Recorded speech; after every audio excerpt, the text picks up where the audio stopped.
Assalamualaikum warahmatullahi wabarakatuh. A'udzubillahi minasyaitonir rajim. Bismillahirrahmanirrahim. Alhamdulillah rabbil alamin wassalatu wassalamu ala asyrafil anbiya'i wal mursalin sayyidina wa maulana Muhammadin wa ala alihi wa ashabihi ajma'in. Subhanaka la ilma lana illa ma 'allamtana innaka antal alimul hakim wa la hawla wa la quwwata illa billahil aliyyil azim. قال الله تعالى في كتابه الكريم يا أيها الذين آمنوا اتقوا الله حق تقاته ولا تموتن إلا وأنتم مسلمون. وقال الله تعالى في عبادة الصوم يا أيها الذين آمنوا كتب عليكم الصيام كما كتب على الذين من قبلكم لعلكم تتقون. وقال صلى الله عليه وسلم اتق الله حيثما كنت واتبع السيئة الحسنة تمحها وخالق الناس بخلق حسن. صدق الله وصدق رسوله. Yang dimuliakan mengurusi surah, surah Tuhan Imam, muslimin dan muslimat yang dirahmati Allah sekalian. Pertama-tama sekali marilah sama-sama kita rafa'kan syukur yang setinggi-tingginya kepada Allah Subhanahu wa taala. Ya, bersama lagi kita pada malam ini dengan qiyam Ramadan untuk malam yang ketiga. Alhamdulillah 2 hari Ramadan telah pun kita selesaikan. Tadi ada sahabat mengadu panas Ustaz di tahun ini. Tadi sangat panasnya. Lebih banyak cabaran untuk kita melaksanakannya, lebih besar nilai yang Allah Subhanahu wa taala akan beri kepada kita insyaallah. Muslimin yang dirahmati Allah sekalian, dalam tazkirah yang diberikan kepada saya masa lebih kurang 30 menit, saya ingin mengajak kita semua untuk cuba mengaitkan 2 ayat Quran yang saya baca tadi dengan hadis Rasulullah sallallahu alaihi wasallam yang saya baca dulu. Pertama saya baca ayat Allah Subhanahu wa taala yang sering kita dengar dibaca oleh khatib pada hari Jumaat. Ya ayyuhallazina amanu taqullaha haqqa tuqatih wa la tamutunna illa wa antum muslimun. Yang bermaksud, wahai orang yang beriman. Yang pertama, siapa orang beriman itu? Orang yang beriman menurut pentafsir sebuah kitab tafsir yang agak baru, yaitu tafsiran ayat-ayat Ya ayyuhallazina amanu. Kata dia, orang beriman ialah orang yang redha Allah sebagai Tuhan, orang yang redha Nabi Muhammad sebagai Rasulnya, orang yang redha Al-Quran sebagai kitab panduannya, dan orang yang redha Islam sebagai agama dan cara hidupnya. Itu makna allazina amanu menurut pengarang kitab tafsiran ayat-ayat Ya ayyuhallazina amanu. Baik. Apabila Allah Subhanahu wa taala menyuruh kita berpuasa pula, Allah berfirman Ya ayyuhallazina amanu kutiba alaikumus shiyam kama kutiba 'alal ladzina min qablikum la'allakum tattaqun. Wahai orang yang beriman, difardukan kepadamu puasa. Itu disebut juga wahai orang yang beriman, difardukan kepada orang beriman ini berpuasa, seperti mana ia diwajibkan kepada umat sebelum dari kamu. Matlamatnya la'allakum tattaqun, supaya kamu menjadi orang yang bertakwa. Dan dalam ayat pertama Allah kata tadi wahai orang yang beriman. Ayat pertama saya baca ya, pertama dalam Al-Quran. Allah kata wahai orang yang beriman, takutlah kamu kepada Allah dengan takwa yang sebenar. Ittaqullaha haqqa tuqatih. Takutlah kamu kepada Allah dengan takwa yang sebenar. Wala tamutunna, jangan kamu yang orang beriman tadi mati illa wa antum muslimun, kecuali kamu mati sebagai seorang Islam yang menyerahkan dirinya kepada Allah Subhanahu wa taala. Itu 2 ayat Al-Quran. Apabila Rasulullah sallallahu alaihi wasallam menyuruh kita bertakwa, baginda bersabda, "Ittaqillaha haitsuma kunta." Takutlah kamu kepada Allah di mana sahaja kamu berada. Wa atbi'is sayyi'atal hasanah. Iringi kalau ada perbuatan sayyi'ah, buruk, dosa atau jahat yang kamu lakukan, iringi dengan melakukan kebaikan. Kerana kebaikan yang kamu lakukan, tamhuha, ia akan menghapuskan sayyi'ah yang kamu lakukan. Wa khaliqin nas bi khuluqin hasan, kata Rasulullah. Dan hendaklah kamu melayani orang lain dengan akhlak yang baik. Muslimin rahimahullah, kita sedang menunaikan ibadat puasa Ramadan. Alhamdulillah, qiyamnya malam yang ketiga. Puasanya sudah 2 hari, besok masuk hari yang ketiga. Qiyamnya sudah masuk malam ketiga, puasanya sudah 2 hari.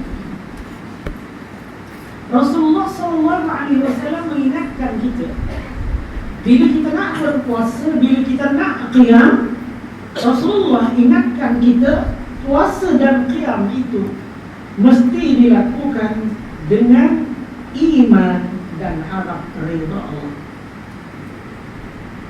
Ayat tadi sebut, wahai orang yang beriman diwajibkan puasa. Tetapi bila Rasulullah SAW menyebut pasal puasa, sabda baginda SAW, "Man shama Ramadhana imanan wa ihtisaban, ghufira lahu ma taqaddama min dhanbihi." Sesiapa yang berpuasa Ramadan, 2 hari kita puasa, tapi puasanya itu kerana iman, wa ihtisaban, kerana harap redha Allah, ganjarannya Allah ampun dosanya yang telah lalu. Itu puasa. Tapi dalam lafaz yang lain Nabi menyebut man qama Ramadan, sesiapa yang melakukan qiyam Ramadan, juga syarat utamanya imanan wa ihtisaban, iman dan mengharap redha Allah. Ghufira lahu ma taqaddama min dhanbihi, Allah ampun juga dosa yang telah. Baik muslimin rahimahullah, nampaknya pada ayat puasa, pada ayat yang menghendaki kita takwa kepada Allah dengan takwa yang sebenar, pada memastikan puasa itu mencapai matlamat, diampunkan dosa, iman adalah perkara yang paling ditegaskan oleh Al-Quran dan hadis Rasulullah SAW. Maksud saya muslimin rahimahullah, di antara perkara yang tak boleh kita lupakan apabila kita berpuasa Ramadan, melakukan qiyam Ramadan, ingatlah apa yang kita buat itu sebab yang mendorongnya ialah imanan wa ihtisaban. Kita buat kerana kita beriman, kerana kita mengharap redha Allah. Sejak bila kita mesti letakkan itu sebagai pendorongnya? Sejak malam pertama kita qiyam Ramadan, sejak hari pertama kita siyam Ramadan, sampai bila? Sampai akhir kita laksanakan Ramadan. Dorongannya sama dari awal sampai akhir, imanan wa ihtisaban, kerana iman dan mengharap ridha Allah Subhanahu wa ta'ala. Kalau itu muslimin rahimakumullah yang menjadi asas kepada apa yang kita lakukan pada puasa 2 hari yang telah selesai, pada qiyam Ramadan yang masuk malam ketiga, insya-Allah kita akan keluar dari puasa ini nanti, dari Ramadan ini, dengan sesuatu kekuatan yang baru yang akan diberi oleh Allah Subhanahu wa ta'ala. Kita akan keluar dari Ramadan ini setelah kita melalui tempoh rahmat yang diberikan oleh Allah. Kita akan lalui Ramadan ini nanti peringkat Allah kurniakan keampunan. Dan insya Allah kita akan lalui Ramadan sehingga tamat dengan kita mendapat kebebasan daripada azab api neraka. Itu yang kita harapkan muslimin rahimahullah. Jadi muslimin rahimahullah, jangan lupa apa juga yang kita buat sepanjang Ramadan ini. Jangan lupa asasnya iman dan harap ridha Allah. Apa yang kita nak buat sepanjang Ramadan ini? Kalau kita rujuk kepada ayat yang berkaitan dengan ibadat puasa Ramadan, dalam suratul Baqarah, ia ada 5 ayat yang bermula daripada ayat yang saya bacakan tadi, ya ayyuhallazina amanu kutiba alaikumus shiyam. Yang pertama sekali disebut la'allakum tattaqun, supaya kamu jadi orang takwa.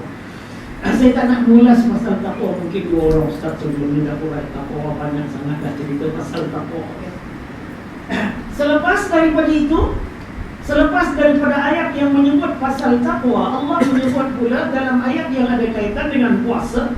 Apabila Allah menyebut Ramadan sebagai bulan turun Quran, apabila Allah berfirman, syahrul Ramadan allazi unzila fihi al-Quran hudan lin-nas wa bayyinatin minal huda wal furqan. Kemudian di akhir itu Allah Subhanahu wa taala sebut, yuridullahu bikumul yusra wa la yuridu bikumul usra wa litukmilul 'iddata wa litukabbirullaha 'ala ma hadakum wa la'allakum tashkurun. Puasa perintah asas. Sepanjang puasa muslimin rahimakumullah, jangan lupa Quran. Jangan lupa Quran. Jangan jauh diri kita dari Quran. Semakin dekat kita dengan Quran sepanjang tempoh Ramadan, dari malam pertama, malam kedua, malam ketiga sampai akhir, dekatkan diri kita dengan Al-Quran. Kerana selalu orang sebut Ramadan dengan Quran ibarat saudara kembar yang tak boleh dipisahkan. Sebab Allah turunkan Quran itu di bulan Ramadan ini. Cuma bila sebut Quran, muslimin rahimahullah, tiap tahun di mana pun anak akan memberi penekanan. Kerana sebagai orang yang beriman, apapun yang kita buat mesti sentiasa dipertingkatkan baiknya itu. Apapun yang kita buat sebagai orang yang beriman mesti dipertingkatkan baiknya. Salat kita dipertingkatkan baiknya, pendekatan kita kepada Al-Quran dipertingkatkan baiknya. Orang yang benar-benar beriman, dia tidak boleh berada pada tahap yang sama saja. Dia mesti sentiasa baik. Selalu orang sebut mudah sebenarnya. Hari ini mesti lebih baik daripada semalam, besok lebih baik daripada hari ini. Itu yang kita sebut selalu sebagai orang yang beriman. Baik muslimin rahimahullah, bagaimana pendekatan kita kepada Al-Quran, bertambah baik atau tidak? Apakah kita terus hanya inginkan pahala baca Al-Quran? Ingat tak kita kepada perintah Allah Subhanahu wa taala, afala yatadabbaruna al-Quran am ala qulubin aqfaluha? Apakah mereka tidak renung tadabbur kandungan Quran, atau hati mereka telah pun terkunci atau tertutup rapat? Saya dan kita semua kena tanya diri kita, apa perancangan kita untuk mendekati Al-Quran supaya tahun ini lebih baik daripada tahun lalu sepanjang bulan Ramadan ini, sebagai tanda syukur kita kepada Allah Subhanahu wa taala yang alhamdulillah memberi umur lagi kepada kita. Alhamdulillah, tiap tahun Ramadan insya-Allah akan datang ke sini. Tak Ramadan setahun 2-3 kali, kadang-kadang sempat juga saya datang. Subuh adalah kali yang sempat itu. Maksud jumpa itu rahmat Allah yang sangat besar, yang perlu kita syukur. Saya ingat kalau pasal telefon tazkirah ni tadi, orang lebih rajin daripada Tuan Haji Rajali. Dia tiap tahun orang paling awal telefon saya tanya pasal tazkirah. Dan bila dia telefon, ana ingat, alhamdulillah dia telefon lagi, ana niat nak hadir lagi ke surau tuan-tuan. Tanda syukur maksudnya alhamdulillah masih sihat itu. Yang tadi yang datang macam mana ustaz, saya kata kira boleh sampai ni kira sihat itu. Syukur kepada Allah Subhanahu wa taala. Lepas tu ada seorang beritahu tadi, ada Ada kawan sahabat kita yang membuat kemudahan itu tak dapat hadir di sini. Mudah-mudahan Allah beri kesehatan kepadanya dan kita dapat berjumpa lagi. La'allakum tashkurun. Kamu kena syukur nikmat Allah beri. Ilmu semakin banyak kita dengar, bimbingan untuk kita membaca Ramadan semakin banyak. Amalkan muslimin rahimahumullah. Amalkan muslimin rahimahumullah. Sebab tuan sekolah tadi bila tuan imam kita ingatkan, kalau yang ada di Allah tolong masuk. Jarang sebenarnya pengurusi ataupun pegawai surau yang ingatkan, kerana memang banyak. Walaupun baru je mayang tarawih 4 rakaat bukan lama sangat duduk dalam surau kan. Kalau tazkirah tu selepas tarawih mungkin dah letih nak keluar, tapi baru 4 rakaat takkan nak perlu keluar sebenarnya. Tapi banyak orang yang suka keluar. Kemudian yang saya disebut tadi yang muda-muda, mungkin tak ada yang tua yang keluar kan. Kalau yang muda-muda yang keluar lagi lah, tak berapa nak munasabah. Sebab kaki dia bukan yang lemah sangat, dia orang muda. Syukuri nikmat Allah, dapat datang hadir dalam majlis ilmu. La'allakum tashkurun. Ramadan bulan puasa, Ramadan bulan baca Quran, Ramadan bulan bersyukur kepada Allah Subhanahu wa taala. Selepas itu Allah sebut, wa idza sa'alaka 'ibadi 'anni fa inni qarib ujibu da'watad da'i idza da'an falyastajibu li wal yu'minu bi la'allahum yarshudun. Saya nak beri penekanan Ramadan. Allah menyebut di situ persoalan kalau ada orang bertanya kepada wahai Muhammad tentang diriku, beritahu mereka aku dekat aja dengan mereka. Wa inni qarib ujibu da'watad da'i idza da'an. Aku perkenankan doa orang yang memohon, terutama di bulan Ramadan. Kalau saya sebut tadi puasa asas, ya, kemudian kita baca Quran, kemudian kita syukuri nikmat Allah, kemudian doa. Ramadan bulan doa. Bila waktu di antara yang makbul sangat berdoa? Sebelum berbuka puasa. Ingat, sebelum berbuka puasa pun bukan Allah melepas untuk kita menentu. Dia yang jadikan doa. Tapi maksud saya 5-10 minit sebelum itu cuma kita tumpukan perhatian kepada berdoa kepada Allah Subhanahu wa taala. Sehingga kita dengar suara azan, baru kita baca Allah walakasumtu bika amantu ala rizqa atartu birahmatika ya arhamar rahimin Allahumma barik lana fima razaqtana wa qina azaban nar. Sebelum 5 minit atau 10 minit sebelum waktu berbuka, lazimkan kita berdoa kepada Allah Subhanahu wa taala. Ramadan bulan doa, supaya dengan berdoa itu la'allahum yarshudun, semoga Allah beri bimbingan kepada kita. Kita di muslimin rahimahumullah, tak kira siapa, tak kira muda, tak kira tua, tak kira dia banyak ilmu atau tidak, kalau Allah tidak beri irsyad, Allah tidak bimbing dia, Allah tidak beri hidayah kepadanya, maka dia tidak akan tahu memilih mana yang baik untuk dirinya. Kalau Allah beri petunjuk irsyad, walaupun ilmunya tak banyak, tapi dia tahu nak pilih mana yang baik untuk dirinya.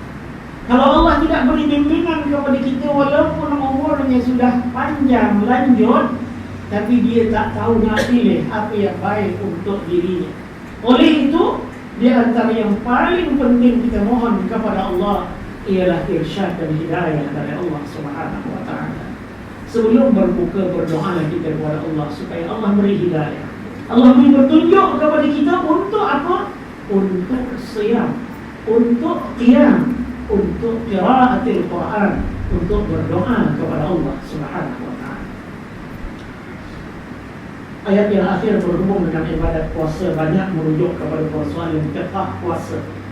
Apabila Allah menyebut wahillat lakum lailatul siyam rafasu ila nisaikum, sampai ke akhir ayat, akhirnya Allah Subhanahu wa taala berfirman, wala tubashiruhunna wa antum aakifuna fil masajid tilka hududullah. Kemudian di akhir ayat Allah sebut sekali lagi apa yang Allah sebut pada ayat mewajibkan puasa. Kalau pada awal ayat Allah kata la'allakum tattaqun, di akhir ayat itu Allah sebut la'allahum yattaqun. Kalau tadi la'allakum kamu, di sini la'allahum semoga mereka menjadi orang yang bertakwa kepada Allah. Apa yang kita faham daripada ayat akhir? Allah ada menyebut ayat wala tubashiruhunna wa antum aakifuna fil masajid.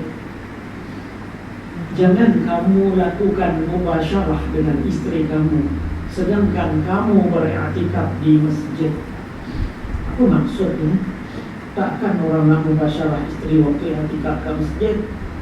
Kalau dia bawa isteri dekat masjid pun isteri dia iktikaf bahagian lain, dia iktikaf bahagian lain. Maksudnya kata ulama tafsir, sedaya upayanya janganlah kamu batalkan iktikaf yang kamu telah buat di bulan Ramadan ini semata-mata kerana nak balik ke rumah untuk bersama dengan isteri.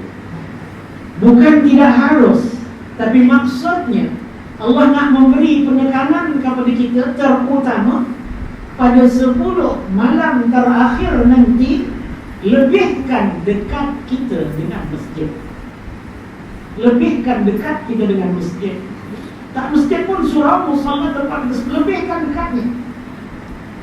Bukan sekarang ini yang lebih dekat dengan masjid, tapi pada 10 malam yang terakhir nanti.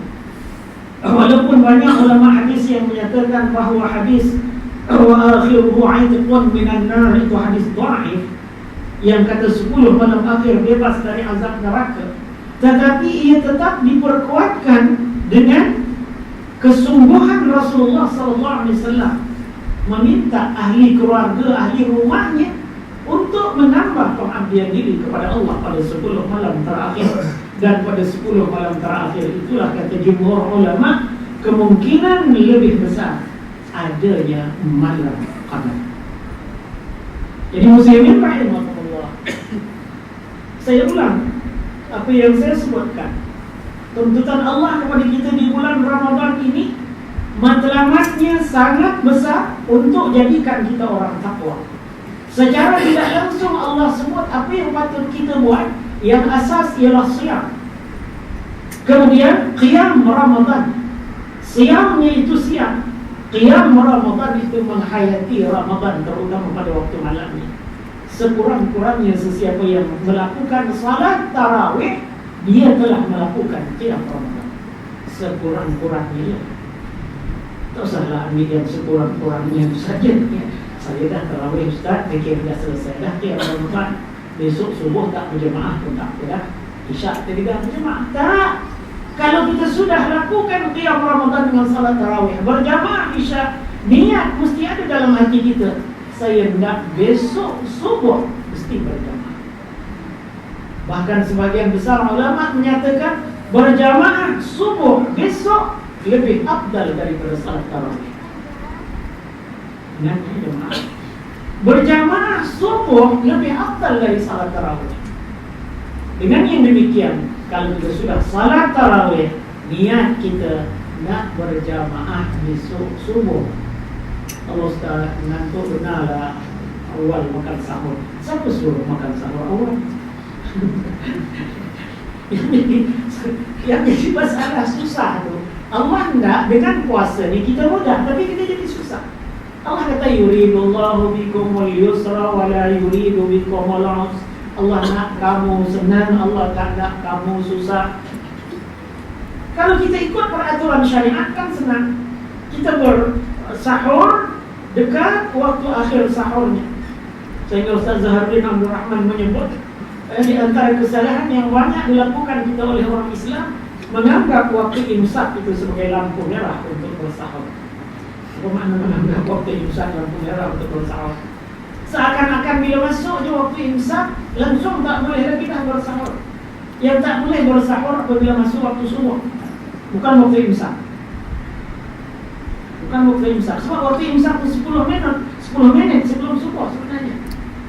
Oleh itu masih boleh lagi. Biarlah pula kalau macam tu saya nak tunggu senyum sebelum masuk, takut belajar pula ya. Tapi maksudnya kalau menganggap waktu imsak tak boleh bersahur, itu anggapan yang salah dari segi hukum fiqh. Itu yang diberikan peringatan oleh Ustaz Zaharuddin Abdul Rahman dalam satu tulisannya sebelum daripada Ramadan yang cukup elok dibaca. Baik, muslimin rahimakumullah, siyamnya, qiyamnya, dekatkan diri dengan Al-Quran dengan cara yang lebih wajar. Yang penting bukan khatam Quran, yang penting ialah berapa banyak Quran itu yang kita tadabbur, berapa banyak yang kita nak buat kebetulan semula daripada Quran yang kita baca itu. Perbanyakkan doa kepada Allah, sebab Ramadan waktu mustajab, terutama sebelum berbuka puasa. Perbanyakkan hubungan kita dengan rumah Allah sepanjang Ramadan, terutama pada 10 hari yang terakhir nanti. La'allahum yattaqun, mudah-mudahan kita jadi orang yang bertakwa. Muslimin rahimahullah, beruntung besar kita kalau kita dapat jadikan diri kita orang yang benar-benar bertakwa kepada Allah. Karena sesungguhnya Allah Subhanahu wa ta'ala menyatakan, inna akramakum 'indallahi atqakum, sesungguhnya orang paling mulia di kalangan kamu di sisi Allah ialah siapa yang lebih takwa. Bukan siapa yang lebih besar pangkatnya, bukan siapa yang lebih banyak ilmunya, banyak hartanya, hebat keturunannya. Sehingga Rasulullah menyatakan, la fadla li'arabiyyin ala ajamiyyin illa bitaqwa. Tak ada lebihnya bagi orang Arab banding dengan orang bukan Arab, kecuali dengan takwanya kepada Allah.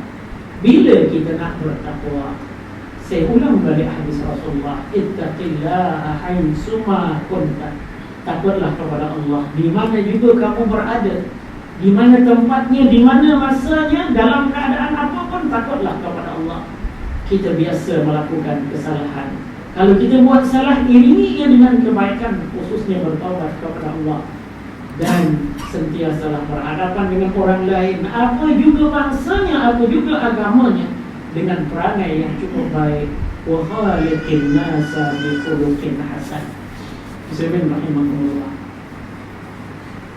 saya ingat tak payah panjang-panjang sangatnya, lebih kurang begitu sajalah tazkirah yang dapat saya sampaikan untuk mengingatkan diri saya dan mengingatkan kita semua. Dan kita ada 30 malam nanti tazkirah yang akan kita dapat. Saya tengok dah hadis yang itu, ada tazkirah pada setiap malam, dan kemungkinan besar ada tazkirah yang berulang oleh penceramah yang berbeza. Sebab itu pun tidak tahu apakah yang berkatakan oleh orang yang sebelum, tetapi jadikanlah yang berulang itu untuk memperkuat ingatan kita. Kerana yang penting ialah Ramadan bulan tarbiyah. Ramadan bukan bulan yang menuntut kita mengabdikan diri kepada Allah pada bulan Ramadan saja. Saya tutup dengan mengingatkan kembali dengan apa yang dikatakan oleh ulama. Jadilah kita orang yang ingin mendapatkan keredaan Allah. Jangan jadikan diri kita orang yang ingin mendapatkan keredaan Ramadan. Kun Rabbaniyan wala takun Ramadaniyan. Jadikanlah dirimu insan Rabbani yang mengharap reda Allah. Jangan jadikan diri kita insan yang mengharapkan reda oleh bulan Ramadan. Sebab Ramadan akan berakhir, Allah akan terus bersama-sama dengan kita. Saya ucap terima kasih kerana diberi kesempatan. Saya mohon maaf kalau salah silap. Ya, mudah-mudahan Allah beri kepada kita lagi peluang untuk menamatkan Ramadan tahun ini. Kalau sebelum ini kita minta dipanjangkan umur sampai ke Ramadan dah sampai, kita minta supaya Allah panjangkan umur dapat kita habiskan Ramadan. Kalau boleh, semoga beberapa Ramadan lagi akan dapat kita ulangi, seperti doa orang yang apabila nak balik daripada Kaabah untuk tinggalkan Kaabah, dia berdoa, ya Allah, jangan jadikan pertemuanku dengan Kaabah ini pertemuan terakhir. Kalau boleh aku ingin datang beberapa kali lagi untuk menziarahi rumah. Semoga Allah panjangkan umur kita, dan semoga Allah Subhanahu wa ta'ala terima ibadat kita. Sekali lagi saya mohon maaf dan ucapan terima kasih. Aku qauli hadza wa astaghfirullahal azim li wa lakum. Wabillahi taufiq wal hidayah. Wassalamualaikum warahmatullahi wabarakatuh. Waalaikumsalam.